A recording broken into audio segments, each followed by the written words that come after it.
puasa. Bisa waktu yang lain itu untuk mengerjakan sunnah qobliyah atau ba'diyah. Nah, sedangkan ibadah yang waktunya waktu mudhoyak, porsi waktu itu dihabiskan semua.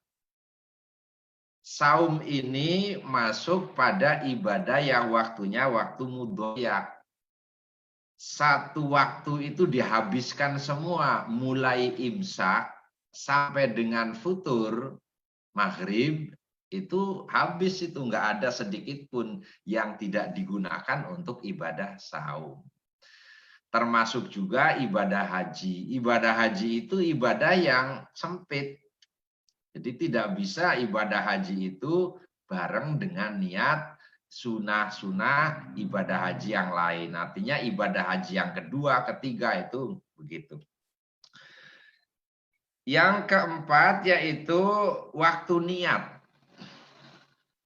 Kapan waktu niat itu? Imam Malik mengatakan kalau saum apapun bentuknya ini harus qoblal fajri. Artinya sebelum keluar atau terbit fajar sodik itu harus orang sudah niat. Jadi mulai habis sholat isya sampai dengan keluar fajar itu di situ tempat niat. Kata Imam Malik. Kata Imam Syafi'i, puasa harus dibagi sunnah atau wajibnya. Kalau puasa wajib, kata Imam Asy-Syafi'i, yaitu harus qoblal fajri. Mulai dari isya atau habis sholat taraweh sampai keluar fajar, di situ tempatnya niat. Tetapi kalau puasa itu sunnah, itu boleh ba'dal fajri. Puasa sunat jam 9 baru niat itu boleh. Asal tidak lebih dari matahari tergelincir, yaitu waktu zuhur, itu begitu. Yang ketiga menurut Imam Abu Hanifah yaitu ba'dal fajri boleh. Ba'dal fajri itu boleh. Baik puasa wajib ataupun puasa sunnah. Jadi umpama bulan Ramadan ini jam 7 baru niat itu boleh. Kalau menurut Imam Abu Hanifah. Lah dasar hukum yang digunakan oleh mereka yaitu hadis Hafsah ibnu Umar. Hafsah binti Umar. Malam yubayitis siyam minal laili fala siyamalah. Rahul Bukhari. Barang siapa yang tidak niat saum di malam hari maka tidak sah saumnya. Itu alasan orang yang mengatakan harus qoblal fajri. Yang kedua dasar hukumnya hadis Aisyah ketika Rasulullah bertanya apakah kalian punya makanan, kemudian Siti Aisyah menjawab ma'indi syai'un, saya tidak punya makanan, maka Rasulullah bersabda fa inni shaimun. Ya udah saya puasa saja, padahal mulai jam 8 atau jam 9 itu jadi, itu begitu. Yang ketiga yaitu dari Muawiyah yang dijelaskan bahwa Muawiyah berpidato pada bulan Asyura kemudian menyatakan saya pada hari ini puasa. Sedangkan yang tidak puasa, ya silahkan. Yaitu begitu. Jadi dengan niat terlebih dahulu. Yang kelima, yaitu apakah niat ini setiap malam atau satu malam di awal malam pertama saja.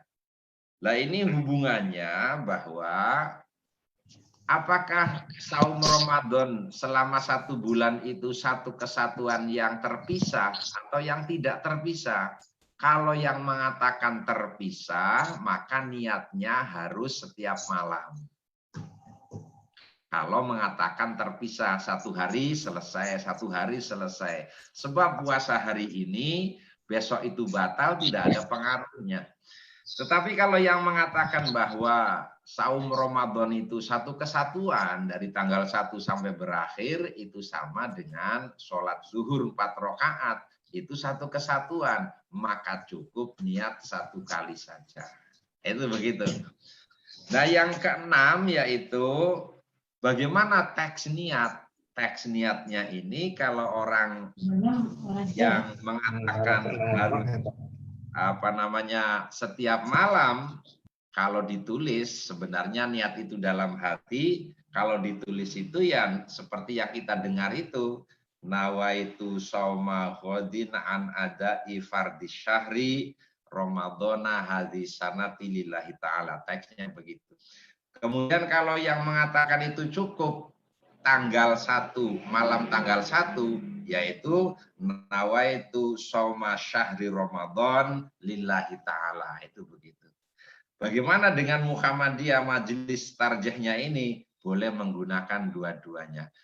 Saudara-saudara rahimakumullah, Imam Asy-Syafi'i, Imam Hanafi, dan imam-imam yang lain itu tidak hanya milik ahli sunnah wal jamaah, itu miliknya umat Islam. Oleh karena itu Muhammadiyah jangan sampai ketika membicara Imam Syafi'i kemudian alergi, itu enggak boleh. Kebetulan ahli sunnah wal jamaah itu mematok dirinya pada mazhab Asy-Syafi'i. Nah, kalau Muhammadiyah tidak mematok, justru boleh berkelana kemana saja. Silakan tanya jawab, hanya kami ingin menekankan bahwa kita berorganisasi ini seperti orang berbaris PBB begitu. Ketika dipimpin oleh komandan, maju jalan, kiri, kanan. Nah itu jangan sampai jalannya sewang-sewangan. Sewang-sewangan itu tidak serempah begitu. Nah ketika pimpinan itu mengatakan, begini ketentuan fikih saum Ramadan, maka hendaknya harus kompak. Terakhir sekali, kenapa ketika kita berbicara tentang fikih itu hanya ngeplot satu, itu punya kepentingan. NU mengapa hanya satu ke Syafi'iyah? Karena punya kepentingan. Muhammadiyah juga kenapa menggunakan tarjih? Karena punya kepentingan. Kepentingannya ngopeni orang awam yang nggak ngerti fikih Bukhari.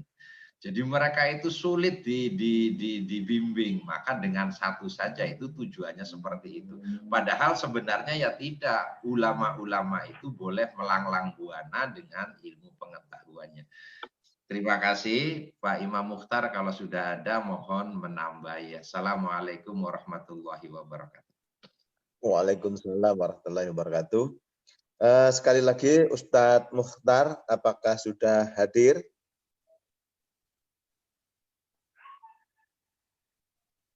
Assalamualaikum Ustadz Mukhtar. Belum ada ya? Kalau belum ada, yang saya hormati seluruh partisipan, sebagaimana sudah disampaikan oleh Ustadz Dudung Junaidi, di sesi selanjutnya ini kita buka sesi tanya jawab. Barangkali ada yang ingin bertanya, saya persilahkan.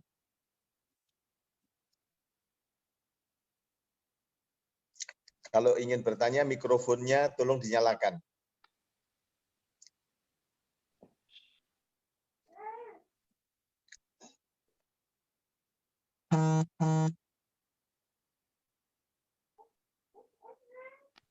Silahkan Bapak dan Ibu sekalian yang ingin menanyakan.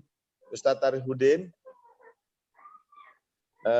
Ustadz Mukhtar, apakah sudah hadir? Kelihatannya kok belum ini. Tadi Mas Karasan saya kontak ngechat OTW gitu, sampai sekarang kok belum. Apa mungkin repot masuk ke alamat ID-nya ya? Saya tadi juga sulit masuk alamat ID-nya gonta-ganti tadi. Oke. Ya, semoga cepat. Monggo silahkan Bapak dan Ibu sekalian yang ingin mengajukan pertanyaan kepada Ustadz Dudung Junaidi, saya persilahkan. Assalamualaikum, tanya. Waalaikumsalam warahmatullahi wabarakatuh. Silahkan Pak Sigit. Ustadz Dudung mau menanyakan tentang untuk mendahulukan mana pada saat ibu-ibu yang punya hutang atau bapak-bapak punya hutang. Puasa maksudnya, bukan hutangan. Ya, ya. lebih didahulukan mana pada saat kita ingin melaksanakan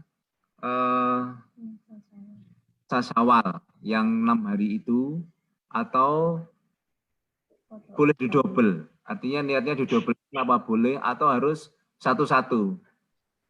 Mohon penjelasan. Terima kasih. Ya, terima kasih. Untuk puasa Syawal itu ada dua pengertian. Artinya ada dua pendapat. Pendapat pertama mengatakan bahwa 6 Syawal itu ya selain Idul Fitri tanggal 2 sampai tanggal 7 itu 6 Syawal. Yang mengatakan begitu. Kemudian yang pendapat kedua, yang dimaksud 6 Syawal itu pokoknya 6 hari di bulan Syawal. Nah, Majelis Tarjih itu pendapat yang kedua, pokoknya 6 hari di bulan Syawal. Maka ketika orang itu bapak-bapak atau ibu-ibu punya hutang, maka bayar itu di bulan Syawal, nanti 6 hari akhir itu puasa sunnah. Jadi mengodoi dengan puasa sunnah utama mengerjakan qadha, karena qadha itu kan hanya menggeser waktu saja, hukumnya wajib. Jangan sampai mendahulukan puasa sunnah. Itu begitu. Jadi umpama wanita itu menstruasi minggu, ini tanggal 2 atau tanggal 3 puasa terus selesai 1 minggu, kemudian kesananya itu kan bisa untuk mengerjakan 1 Syawal. Silakan ditambahi oleh Ustaz Arifuddin atau yang lain, silakan.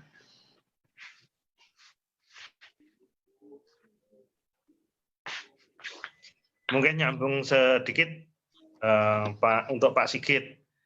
Jadi ayyuhuma afdal, melakukan saum tatawwu, puasa Syawal, atau mengqadha puasa Ramadannya. Maka kalau kita baca, sebagian besar para ulama ahli fikih menyatakan al-qadha'u lir-Ramadan aula. Jadi mengqadha'i Ramadan itu ada lebih utama ketimbang mengerjakan puasa sunahnya dulu. Kalau wajibnya sudah selesai, baru sunahnya. Demikian, insyaallah. Baik, Pak Sigit sudah nggih? Baik, saya buka Belum, Pak. sesi. Teruskan, Pak. Oh, siap. Ya, tapi prakteknya itu rata-rata tuh bayar utangnya tuh sudah mau mepet. Nah, itu bagaimana itu? Ya, itu akibat tidak paham dengan ketentuan fikih. Jadi di dalam fikih itu yang wajib, yang berhukum wajib itu harus didahulukan, kemudian yang sunnah. Jadi masa puasa Senin Kemis sementara qadhonya belum selesai, kemudian puasa Arafah qadhonya belum selesai, itu kan keliru. Jadi kalau orang itu puasa Arafah yang bukan orang haji, kemudian punya qadha, maka yang jadi itu yang qadha, Pak, pahalanya itu. Jadi niat puasa Arafahnya nggak jadi karena begitu menurut ketentuan usul fikih. Itu begitu. Silakan ditambahi oleh yang lain. Nyambung lagi sedikit mungkin Pak Dayat. Silakan. Kaitan dengan halo. Ya, Oke. silakan. Kaitan dengan niat tadi yang disampaikan Pak Dudung itu, memang kita memiliki dua pendapat ya. Apakah setiap malam atau cukup sekali dalam bulan Ramadan. Benar yang didawuhkan Pak Dudung tadi, kalau kita menganggap 1 bulan Ramadan itu mulai tanggal 1 sampai nanti akhir Ramadan sebagai satu qadhiyah, satu paket, maka cukup niat fi awali Ramadan. Tapi kalau kemudian kita ingin tikror itu lebih ikhtiyat, lebih selamat. Sehingga syaratnya ada 3. Kalau untuk puasa Ramadan, puasa wajib, ini harus ada at-tabyid, yaitu niat di malam hari. At-tabyid itu maksudnya dari dari kata malam hari. Berniat di malam hari qabla subhi. Itu harus berniat. Disebutkan dalam Sunan Nasa'i, man lam yusbit asyam qoblal fajri fala siyamalahu. Barang siapa belum berniat malam hari sebelum subuh untuk puasa Ramadan dan puasa wajib, maka tidak dianggap berpuasa. Kecuali kalau puasa sunnah, itu lain ceritanya. Nah, kemudian harus ada ta'yin, yaitu menegaskan niatnya. Yang dimaksud niat di sini adalah yang akan dilakukan itu ditegaskan puasa wajib atau sunnah. Jadi kalau malam hari dulu kita kecil sudah biasa dikasih hafalan oleh guru-guru ngaji kita seperti yang sebutkan Pak Guru tadi, nawaitu soma godin an adain fardhi sahri ramadhana hadhi sanati fardholillahi ta'ala, itu takyinnya berarti saya niat puasa Ramadan gitu aja, bukan puasa sunnah. Kemudian yang ketiga dari yang disebutkan Pak Dudung tadi, Muhammadiyah juga pakai juga, itu at-tikrar, dari kata takrir, mengulang-ulang. Jadi kalau mengulang setiap malamnya itu lebih aula, walaupun azam seorang muslim itu pastilah ingin penuh puasanya dalam satu Ramadan, kecuali kalau yang berhalangan bagi ibu-ibu. Insya Allah seperti itu. Sigit, sudah selesai tadi yang ditanyakan? Sudah Pak, terima kasih. Baik. Terima kasih. Barangkali ada yang ingin bertanya lagi? Masih ada waktu sedikit.